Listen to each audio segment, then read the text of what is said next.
Excepté la vue qui ne veut pas revenir, je vais bien. En ce qui concerne l'état moral, je vous dis seulement que Barbe-Bleue ne veut pas me laisser du tout tranquille. Bien plus, il me donne du fil à retordre. Mais il est vrai que Jésus est avec moi.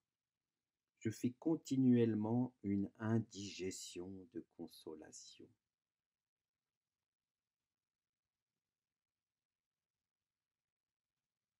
Barbe-Bleue ne veut pas s'avouer vaincu. Il a appris presque toutes, il a pris presque toutes les formes. Il y a quelques jours, il est venu me rendre visite accompagné de ses satellites armés de bâtons et d'engins de fer. Et surtout, ce qui est pire, sous votre propre aspect, sous votre propre aspect. Qui sait combien de fois il m'a tiré hors du lit pour me traîner dans la chambre. Mais patience. Jésus, la petite mère, le petit ange, Saint Joseph et le Père Saint François sont presque toujours avec moi.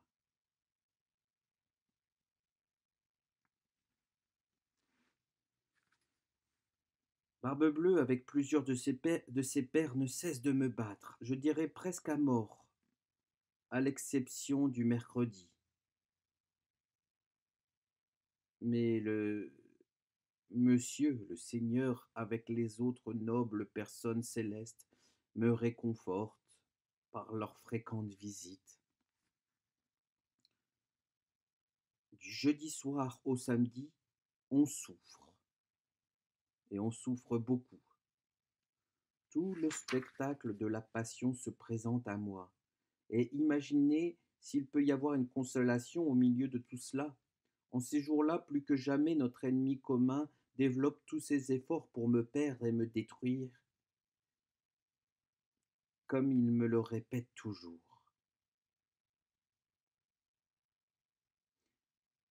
Les visites des personnages habituels se poursuivent et se font toujours plus fréquentes, mais cependant les batailles ne cessent pas. Ces Cosaques, me semble-t-il, parfois en ont davantage contre les personnes qui m'aiment que contre moi. Hier, fête de Saint-Joseph, Dieu seul sait combien de douceur j'ai éprouvé, surtout après la messe, de sorte que je les ressens encore en moi. La tête et le cœur me brûlaient, mais c'était un feu qui me faisait du bien.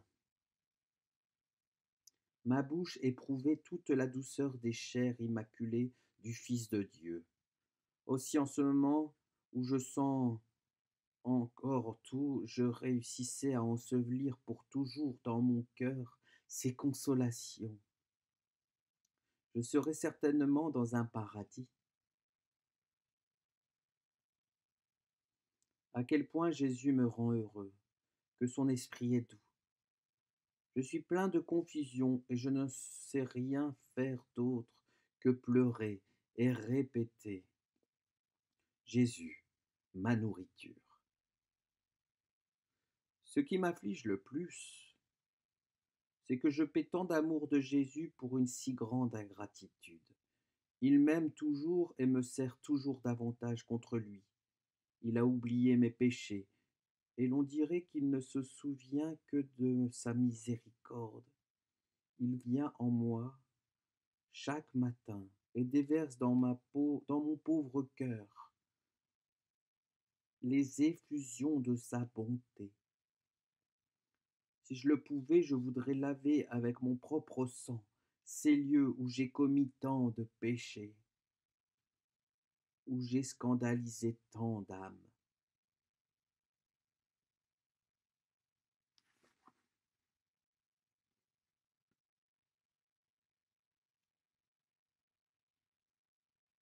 Dans ces jours saints, plus que jamais, je suis tourmenté outre mesure par ce Barbe-Bleue.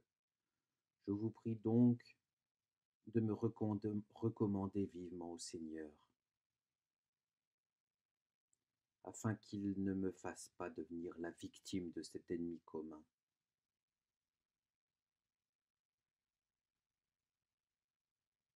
Dans la douleur, Jésus est plus proche. Il regarde, c'est lui qui vient mendier les peines, les larmes. Il en a besoin pour les âmes.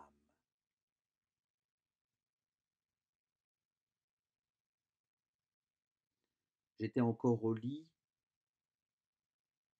lorsque j'eus la visite de ces Cosaques qui me frappèrent d'une façon si barbare que j'estime comme une grâce le fait d'avoir pu le supporter sans en mourir. C'était une épreuve, mon cher père, qui était bien supérieure à mes forces. Mais le bon Jésus qui permit à Barbe-Bleue de me traiter de cette façon ne manqua pas par la suite de me consoler et de raffermir mon esprit. Je pus avec peine me rendre chez le divin prisonnier pour célébrer la messe. Oh, comme fut suave le dialogue que je tins avec le paradis ce matin-là. Quand, ayant terminé la messe, je m'entretins avec Jésus et je le remerciai. Ce fut si suave que même en voulant essayer de tout raconter, je n'y réussirai pas. Il y a des choses que l'on ne peut pas traduire dans un langage humain, sans qu'elles perdent leur profond sens céleste. Le cœur de Jésus et le mien, permettez-moi l'expression, se sont fondus. Ce n'était plus deux cœurs qui battaient, mais un seul.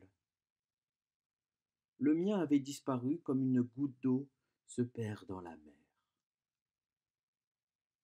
L'homme ne peut comprendre quand le paradis se répand dans un cœur. Ce mortel, faible et affligé, ne peut le supporter sans pleurer.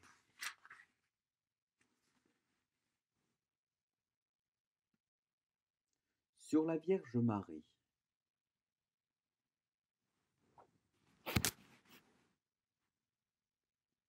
Comme ce mois prêche bien les douceurs et la beauté de Marie, le mois de mai.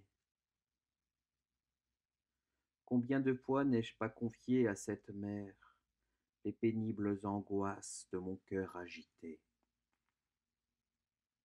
Et combien de fois ne m'a-t-elle pas consolé? Pauvre petite, maman, comme elle m'aime.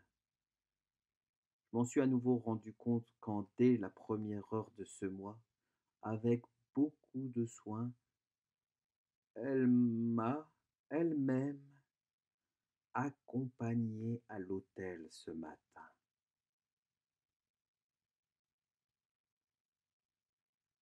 Je voudrais avoir une voix tellement puissante pour inviter les pécheurs du monde entier à aimer la Madone.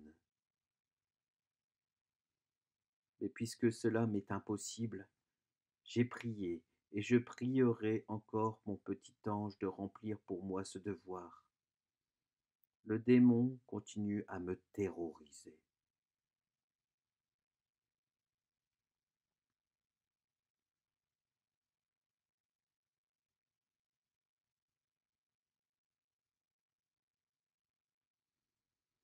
Jésus et Marie continuent à me servir de parents. Ô mon Père, qui peut vous écrire les consolations que la petite maman du ciel me fait éprouver ce mois-ci? Dans ce corps de glace, je sens continuellement que s'enferme un cœur qui me brûle.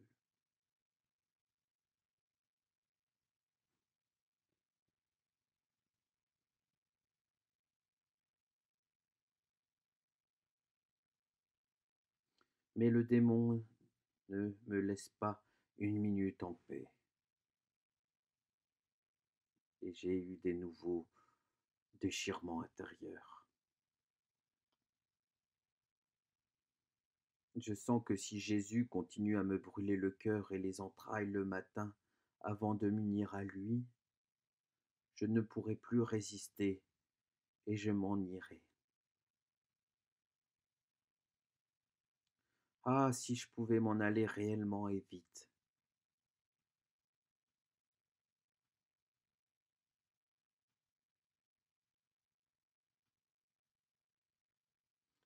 L'autre nuit, je l'ai très mal passé. Ce cosaque, depuis 10 heures à peu près, lorsque je me suis mis au lit, jusqu'à 5 heures du matin, n'a pas cessé de me frapper. Nombreuses furent les suggestions diaboliques qu'il me présentait à l'esprit. Pensées de désespoir, de manque de confiance en Dieu. Mais vive Jésus, parce que je me suis défendu en répétant à Jésus, tes plaies sont mes mérites. Je croyais vraiment que c'était la dernière nuit de mon existence, ou bien que même si je ne mourrais pas, je perdrais la raison. Mais Dieu soit béni, rien de tout cela ne se fit. À 5 heures du matin, lorsque ce cosaque s'en alla, un froid s'empara de toute ma personne, me faisait trembler de la tête aux pieds comme un roseau exposé à un vent très violent. Cela dura 2 heures, j'avais du sang dans la bouche. Enfin arriva le petit enfant Jésus, auquel je dis que je ne voulais faire que sa volonté. Il me consola et me fortifia. Après les souffrances de la nuit, ô Dieu, comme mon petit cœur battait, comme mes joues étaient brûlantes à côté de ce céleste enfant. Cette nuit dernière ensuite, je l'ai passée tout entière avec Jésus dans sa passion. J'ai aussi beaucoup souffert, mais bien différemment de la nuit précédente. Ce fut une douleur qui ne me fit aucun mal. En moi, la confiance en Dieu devenait toujours plus grande.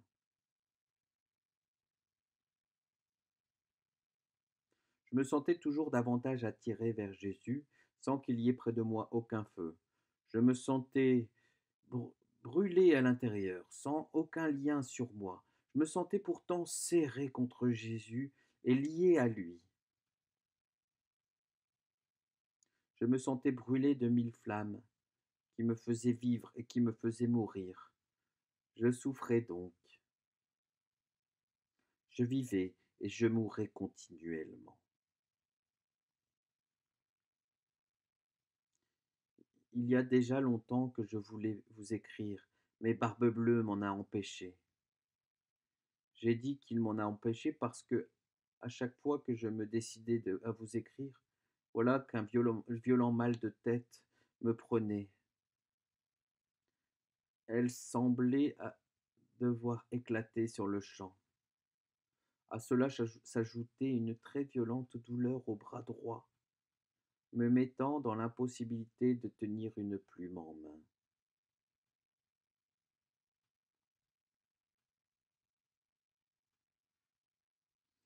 Écoutez maintenant ce qu'il m'est arrivé vendredi dernier. C'est donc le 23 août 1912. J'étais à l'église, faisant mon action de grâce pour la messe, lorsque tout à coup je me sentis le cœur blessé par un dard de feu, si vif et si ardent, que j'ai cru en mourir. Les mots exacts me manquent pour vous faire comprendre l'intensité de cette flamme.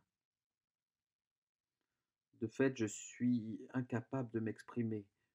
Le croyez-vous?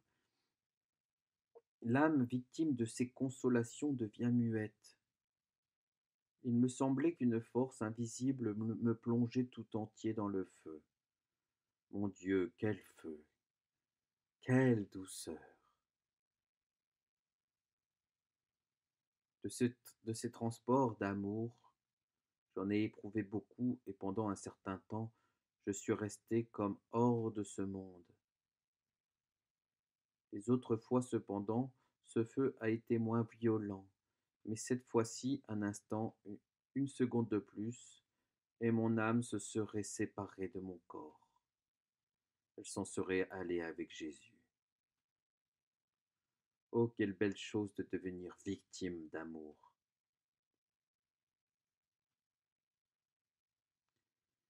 Mais à présent, comment se trouve mon âme?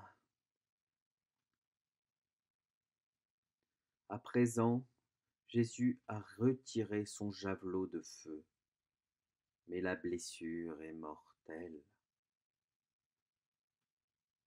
Mais ne croyez pourtant pas que Barbe-Bleue me laisse en paix.